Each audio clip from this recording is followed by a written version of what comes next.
All right, we're back here on Is It Prophecy here on Israel National Radio, Root Sheva. And the show is syndicated as the Messiah Hour on YouTube. Go to YouTube and type in Messiah Hour with Ari Lewis and subscribe to the YouTube channel. It is free to do so. And, of course, you can find me on j-app.me. We're continuing the conversation with Israeli skeleton racer A.J. Edelman. Now, A.J., you were mentioning in the first part of the program the financial concerns because this is a sport that doesn't produce any money. Talk a bit about the cost that you have to pay, if you will, or how that money is raised, because they're pretty significant. So tell our audience about that. Sure. So I guess we could start off with the cost, because everybody always wants to know where the money goes and how much. I'd say it's the cost for my inaugural season, I guess this first season, will be around $30,000 US. And the costs of that are obviously the training. Every time you train on ice or off ice, there are fees associated with either entering the training centers or taking runs, we call it. Every time you go down the track, that's one run. And in Canada, it can get quite expensive, more than $30 per run. And so if you're going 4 times that day, that's $120 per day of sliding. And the gym in Canada is about $10 a day, but otherwise, I'd say a lot of the significant expenses come from not only equipment, but from traveling. As working a full-time job as I am right now, I train on the weekends, and so that means that I'm traveling a short distance for a short time for a good deal of money. And so, a round trip to Calgary or a round trip to Park City, where I spent the first half of my season, can run in the $400 to $500 to $600 range.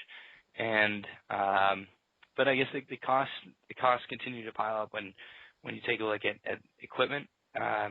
Skeleton sleds, to give you a sense, will run, let's say, from a beginner sled, you'll probably pay, and what I paid was about $2,000 US. After the season, I will probably be upgrading to something for which I would like to get comfortable on in the next 2 seasons after this, or 3 seasons after this.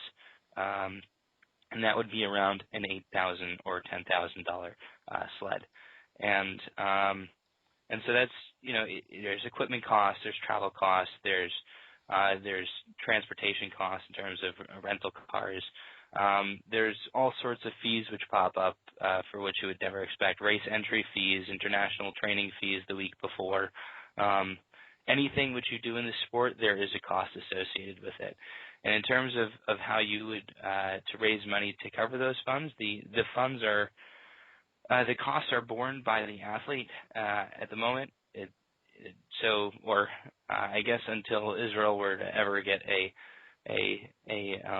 budget from the Olympic Committee, all sources of funds come from private donations, and so when people donate to the Federation, I would be a recipient of those funds to help cover the costs. Okay, what we'll do is at the end of the program, we'll tell our audience how they can get involved and donate if they want to support you and what you're doing, because I think it's terrific. I want to talk a little bit about your time in Israel, because you attended a yeshiva here, Ramat Beit Shemesh. So tell the folks a bit about that experience. Correct. I attended yeshiva at Leva Torah in Ramat Beit Shemesh in the year of 2009-2010.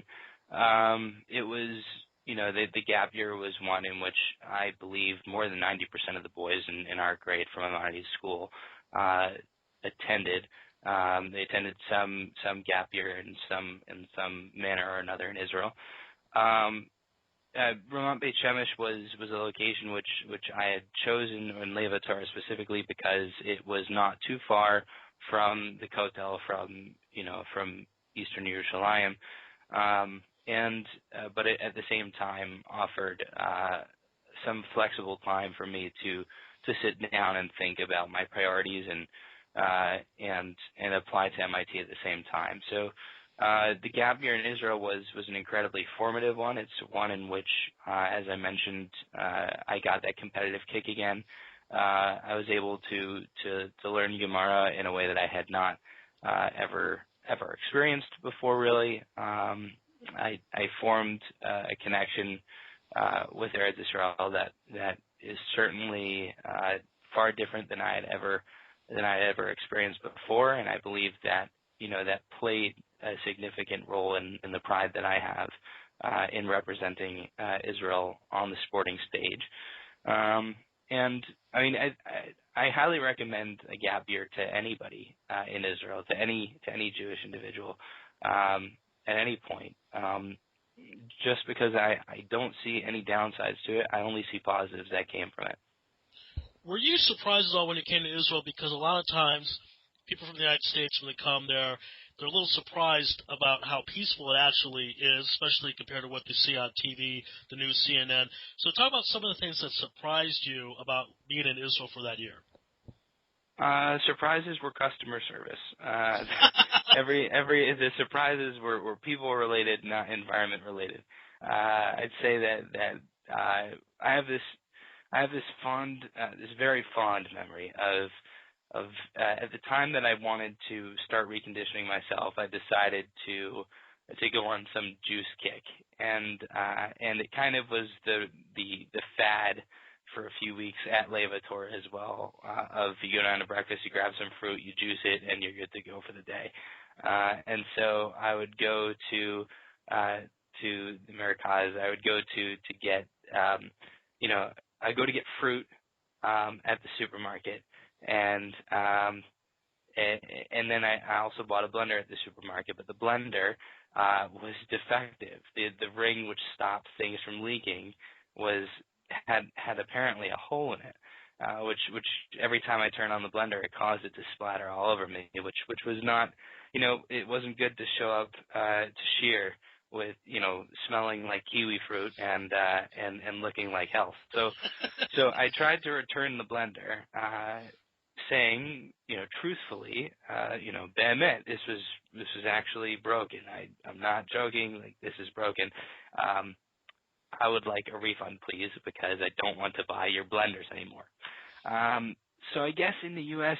there's a bit of a difference between the U.S. and Israel, in which you can expect a refund in the U.S. when a product is broken beyond hope, and you don't want to buy the product anymore, and you only bought it 2-3 days ago. They will give you your money back and you go on your way. But in Israel, I guess that's not how things were done. Maybe it was just at the specific location where I was told that certainly I was the one that broke the blender. I didn't know how to use the blender. Certainly I was unaccustomed to handling such a fine instrument of blending precision. And so, I was basically told that I could go buy a new blender. That did not sit right with me. So I went to the manager and basically said, I really think that this is your problem. So he had offered me another blender, and that blender had the same problem. I do believe there was a defect in the manufacturing of these blenders. So I came back, the next day, and I said, I'm showing you this hole. There's a hole in this ring. And I was told that I was the one that put the hole there. I think that most of my surprise that year was basically in how things were done in terms of dealing in shopping, etc. In terms of the environment, I was in Israel in the summer of 2006 during the Second Lebanon War, and I had experienced an environment in which you'd have to run to a bomb shelter, and for much of that summer, we, our group had to stay in Yerushalayim because when we were in Kibbutz Levi, when we were in other areas around there, we had spent some time in bomb shelters, and it was the opinion of the people who organized it that we would probably be just safest in Yerushalayim. So during my year in Israel, I was, if things had been problematic, if things had not been as peaceful as they were during that year, I would not, it wouldn't have come as a shock. But at the same time, the lack of war, let's call it, was not a shock. So, I was very accustomed to what the environment is actually like in Israel. Okay, but I gotta know the end of that blender story. Did you have to punch a guy in the face, or what happened at the end? The end of the blender story is, I don't want to sound like the jerk American, so I wasn't going to say the end of the blender story, but but there's only so much I can take, and it's so okay, I but actually we all go through it. You're not doing anything. That's why I want you to tell the story. I want other Americans to do what you did. Go ahead. All right, so there was only so much I can take. I believe this store was a supercell, or there was two in Ramat Beit Shemesh, one across from the other. I don't remember what the other was called. So I was standing there at the counter, and I do remember being told by the guy, that it was completely my fault, and so I said, like any good American would say, why don't we take out all the blenders now, and we could try them all out now and find one that works. I'd be happy to unbox them all for you. So the guy didn't want to do that for whatever reason, or I guess the guy doesn't like ruining all his merchandise. So he said, no, I would rather not. And I said, well, I'm kind of not leaving until I get a refund for this, because this is the second blender that you sold me, and it's really not my fault. And I don't want to have your blenders anymore. And so the guy, after me standing there for about 10 minutes, he walked away. I stood at the counter at the front of I don't know why they call it a customer service counter, but it was a counter for which you would presumably get some sort of customer service, or maybe they just want to get you away from the rest of the general public when you have a complaint. Right. And so I stood there for 10 minutes, and the guy did come back, and he kind of just motioned to the person behind it, and he said, give him a refund. And so I still maintain. I came back to the yeshiva, and the cook, who I was a good friend with, he said, you must be the only person in the history of Ramat Beit Shemesh to get a refund from a supermarket. I said, I know, this will be what I am forever remembered for getting a refund from a supermarket for a defective product that I broke, apparently. AJ, I'm very happy you told the story, because I want everyone out there listening, especially the Anglo community, you're going to have to stand up for yourselves, people. You have two options. Either you stand up for yourself, or just don't buy anything from those stores when people are rude to you, or don't buy things online. But you're not going to have both. You can't be taken advantage of and then expect things to change. It's not going to happen. If they see they can take advantage of an Anglo, they'll just keep doing it. So either stand up for yourself, but don't go to the shops anymore and order things online. That's it. Again, and thank you for sharing that story, AJ. I do appreciate it. This is Of course. Yes, indeed. This is a Prophecy here on Israel National Radio, Route 7. The show is syndicated as the Messiah Hour on YouTube. Go to YouTube and type in Messiah Hour with Ari Lewis, and subscribe to the YouTube channel. It is free to do so. And, of course, you can find me on JApp, www.j-app.me, or continue the conversation with Israeli skeleton racer A.J. Edelman. A.J., you also have family members in Israel. And in particular, you have a cousin who served as a lone soldier. So that's certainly a very honorable thing he did. Tell us a bit about that. Sure. So his name is David. He now goes to SUNY Binghamton. He after his time in high school, he did go to Israel and become a lone soldier, and it was something that the entire family was proud of. He's the cousin on my father's side. So my father's brother, my father's younger brother, his oldest son. So he did become a lone soldier, and it was something that was new in our family to see a lone soldier in the family. Previously, our grandfather had actually lied his way into the U.S. Navy as an underaged enlistee in World War II.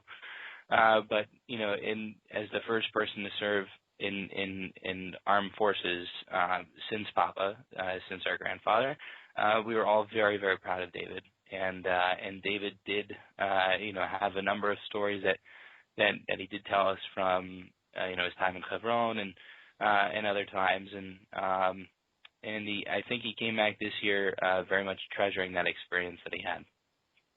Yeah, certainly. Obviously, at this point, I have not done the military. Hopefully, I'll do it at some point. I'm still optimistic, but it's everyone I spoke to, it's truly something they treasure. Obviously, not always happy times, and sometimes people do see tragic things, but it's something very prideful. As you talked about, just like you wear the uniform of Israel when you do skeleton racing, people wear the Israeli uniform, military. That's just something that's kind of undescribable. Let's talk, before we go to the end of the program and we let people know how they get involved, what I want to know is, you talk about the goals, you talk about the Olympics, and at this point you are 23, correct? You'll be 24 in March? Yeah, I'll be 24 in the middle of March. Yes. Okay, so would it be that the Olympics coming, the 2018, is that your last chance? Just talk about your timetable, because you mentioned it's kind of, you have about a 10-year window, you'd say. Talk a little bit about the short term you have and how much time you have to get everything done. Sure. So when we're talking about a timetable, I guess I went into this season anticipating that that I would probably pursue only a 2022 run, and that is what led me to move to California initially rather than directly to a track. And you can remain, you probably reach your physical peak, I would say, from what I've heard in life, around 32, 33 years old. So but a lot of times skeleton athletes are in the younger range, in their 20s.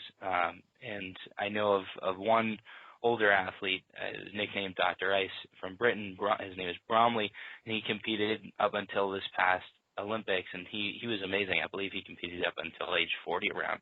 But certainly is a sport that favors the young and the quick. And so my personal timetable after competing, so basically I attended. How the season has gone is from me expecting to try for 2022 to expecting to go to 2018. And so that evolved when I went to a driver's school in November, and in Park City, Utah. It was my second driver's school after the one in March in Lake Placid. And I spoke to some of the wonderful people who are representatives from the FIBT, which is the governing body there, and they said, it is feasible to make the Olympics. You have to put in, certainly you have to have a certain amount of athletic ability to make that work. You have to have a work ethic to make that work, and you have to get enough training to make it work, because there's no substitute for training on the ice. For a skeleton athlete, getting more comfortable, getting the body adjusted to the pressures, feeling the pressures only comes with the experience that you have from taking multiple runs, and certainly not having the ability to take runs every day as I would like has hindered that. However, trying to set things up in a different position for next season. In terms of the specific timetable, as of that driver's school, the week after that driver's school was, or I guess in the same week at driver's school, was a competition, an international competition. My first one, it was called North America's Cup, and it took place in Park City, and that was the first time that I represented Israel. And I decided at that point, yes, I would very much like to make the run for 2018. 2022 is absolutely something for which I'm gunning for as well, but 2018 is the most immediate step. And missing 2018, there is 2022, but the goal is 2018. I'd say that a hard stop to my skeleton career might not come until I'm 40 years old or more. Who knows? So I believe that it's something that I would like to do until I absolutely can't do it anymore, or until I think it's kind of getting on my mom's nerves that I probably at this point it's hindering the chances that she'll have either a grandchild or a daughter-in-law. So certainly that plays into it. I'd say it'd be difficult to start a family at age 35 and still be trying to travel around Europe and make the Olympics or return to the Olympics. So family considerations will play into that. But the immediate timetable, there is no hard stop for when I anticipate stopping this competition, unless I'd say that the two things that would dictate an end to the skeleton career would be financial, obviously, given that costs are expected to increase year over year for me, and $30,000 has not been easy on me this year. But the other one is clearly family. And if mom is listening, which I'm sure she is, in horror, but if she's listening, she should take some solace in the fact that I am taking her wishes into account on this, and they would play a role in my eventual decision. All right, there you go. So certainly something you would definitely well thought out about. You have a game plan. You like the sport, but you're considering other factors of life like marriage and children. Obviously, that's very wise, especially with a Jewish mother. Before we let you go, AJ, people want to get involved. They want to donate. As you mentioned, you were not doing this for money. You're doing it for the love of the sport. Represent Israel. It's very, very costly. People want to donate, help you. What should they do? Absolutely. There will be a website. My website will be up as of February 12th. That's ajisraelskeleton.com. There will be a link on there to donate tax. The Israel Bobsled and Skeleton Federation is a 501c3 tax exempt organization, nonprofit. And so people will be able to donate from that site. Apart from that, there will be an Indiegogo or some other crowdfunding type of campaign, which I'll be launching. I've just finished the video for that. And any other support, monetary support is not always, not everybody can always contribute in a monetary way. And so, just sending a letter through the website or, my direct email is AJISRSKELE. So it stands for AJ Israel Skeleton. So it's AJISRSKELE@gmail.com. Just sending a word of encouragement or, sending a story as to anything which you feel like it. It's definitely something which would give me comfort. It gets a little trying, being the lone athlete traveling around to these events without the support system of other athletes, of other teammates. So any kind of correspondence and communication for which anybody could reach out would be much appreciated. Or finding the web page on Facebook. If you just type in AJ Edelman Israel Skeleton Athlete, you'll find it. Spreading the word, or a sponsorship if you want to be. Currently, the space above my right pec is very much feeling incomplete, and I would love to fill that space with a logo of somebody who would feel so inclined to sponsor. So, or anywhere on my body, if you prefer the thighs, the legs, the feet, anywhere, very much open to it. So that that's another way. And there will be opportunities on the website. I'm a certified personal trainer, so the website will offer services for which I can craft a workout plan for you, a nutrition plan for you.